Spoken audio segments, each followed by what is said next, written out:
Tu veux plus de clients, plus de revenus, plus d'impact, mais à chaque fois qu'une opportunité arrive, tu la bloques, tu la minimises, tu l'ignores et tu trouves des excuses. Exemple, c'est pas le bon moment, je suis pas aligné, c'est pas le bon format. Et si en fait c'était toi? Et si tu étais en train de t'auto-saboter toi-même, tu étais en train de détruire toutes les occasions de réussir? Dans cette vidéo, on va décortiquer ensemble les 3 grands mécanismes invisibles qui font que tu rates des opportunités, même quand elles sont à ta portée. On va commencer par la première partie qui est le conditionnement de la réussite. Beaucoup d'entrepreneurs, pendant les appels et même mes propres clients, parce qu'ils échouent, non pas parce qu'ils ne travaillent pas, mais parce qu'ils veulent réussir à leur façon, dans leurs horaires, avec leurs règles. Mais ce que tu ne sais pas, c'est que les conditions que tu te poses pour réussir viennent de ton passé, pas de la réalité que tu es en train de vivre. Et c'est juste ça qui est terrible.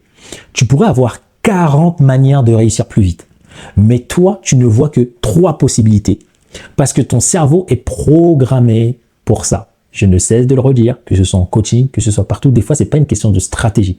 Des fois, c'est pas une question de business, c'est pas une question de publicité. Parfois, juste, tu n'es pas encore prêt. Je vais te donner plusieurs exemples afin que tu puisses vraiment concrétiser cela. Certains veulent attirer leurs clients naturellement par l'énergie. Et ils refusent de faire de la publicité, ils refusent de passer des appels, ils refusent de faire des relances. Ils vont à contre-courant et pensent que faire ça, c'est forcer le destin. Mais si je rigole, mais c'est les réels. D'autres veulent vendre des offres à 3000 €, mais n'ouvrent aucun appel de découverte. Ils rêvent de signer, mais ils sont invisibles. Il n'y a personne qui vous voit, quoi. Genre, je sais pas, rendez-vous compte. D'autres refusent de montrer leur visage en vidéo car ils se sentent vulnérables. Mais dans leur niche, le visage est peut-être nécessaire pour lier une certaine connexion. Et ces gens-là, comme ils le veulent et ils sont sûrs, ils vont tout faire pour aller dans ce sens, même si ça ne marche pas. Ces personnes conditionnent leur réussite, mais elles ne voient pas que c'est leur conditionnement du passé qui les limite aujourd'hui. Est-ce que ça vous parle? Et si tu as envie de creuser ça, j'ai fait une vidéo qui parle de ton passé décide de ton futur, normalement sans que tu ne le vois. Donc c'est dans cette vidéo où je te dis tout. Sans plus tarder, on va passer à la partie numéro 2. C'est quoi? C'est le manque de flexibilité cognitive. Un entrepreneur qui réussit, c'est quelqu'un qui s'ajuste au réel. Le marché bouge, les attentes de clients évoluent. Ce que tu pensais vendre au départ, c'est peut-être plus ce que tes clients ou prospects veulent maintenant. La question c'est, est-ce que tu t'adaptes au réel? Mais au lieu de t'adapter, tu t'obstines dans une vision, dans une illusion, même quand vous n'avez pas de résultat. Vous vous dites, ça va marcher, mais non, au bout de 5 ans, au bout de 10 ans, vous n'aurez plus d'énergie. Tu veux vendre des accompagnements à long terme, mais les gens veulent juste des ateliers. Écoute, adapte-toi. Tu refuses d'adapter ton offre, donc 0 résultat, 0 vente.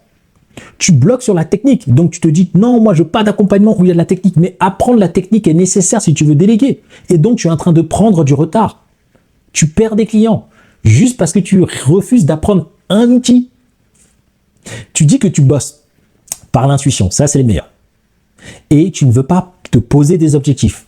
Tu veux ressembler à ces gourous que tu vois, sauf que eux, avant d'être gourous, toi tu es arrivé le moment où ils étaient gourous. Sauf que quand ils ont commencé, je te garantis, ils ont bossé quand même. Rares et sont les exceptions qui ont réussi à le faire. Trop de personnes se concentrent sur elles-mêmes au lieu de penser à l'impact de leurs clients. À cause de vous, les gens souffrent. Elles veulent que ça marche comme elles veulent, mais pas comme ça marche réellement. Et ben forcément, ces personnes, elles s'enferment. Ces personnes, elles s'épuisent. Et vous savez quoi, au bout d'un certain moment, elles reprennent un travail. Elles abandonnent leur objectif, que ce soit de perdre du poids financier et autres. Et donc, pour finir, je vais te partager la 3e partie. C'est l'autosabotage inconscient. Il y a des gens qui n'ont pas peur de l'échec. Ils ont plutôt peur de la réussite. Est-ce que ça te parle?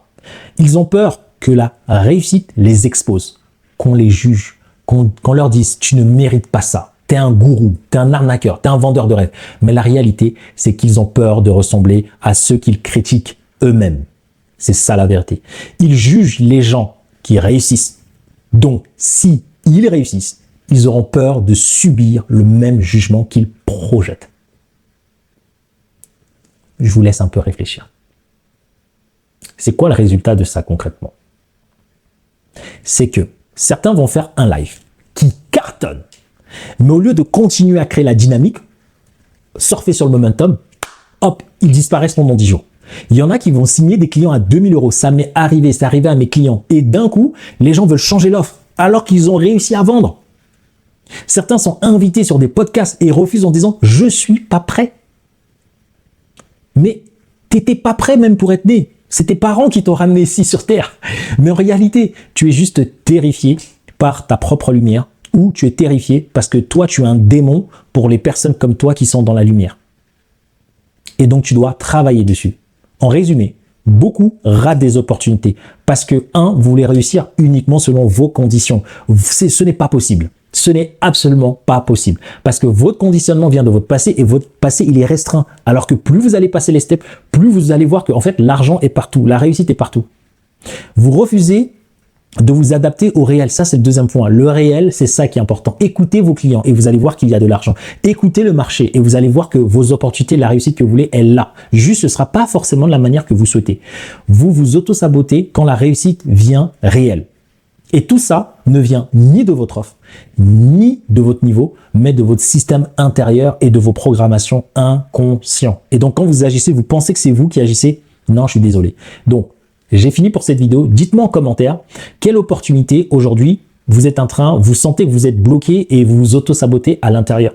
Et si vous voulez réussir, mais que vous n'y arrivez pas seul, je vous propose des coachings pour vous débloquer. Le lien c'est en description, je vais vous partager l'écran. Que vous générez des revenus ou pas, il y a des auto-sabotages qui peuvent vous prendre professionnellement, qui peuvent agir sur le perso ou sur le perso, agir sur la partie professionnelle. Et donc, je vais vous partager l'écran. Ah ben non, j'ai même pas fait de fichier, donc tant pis, c'est pas grave.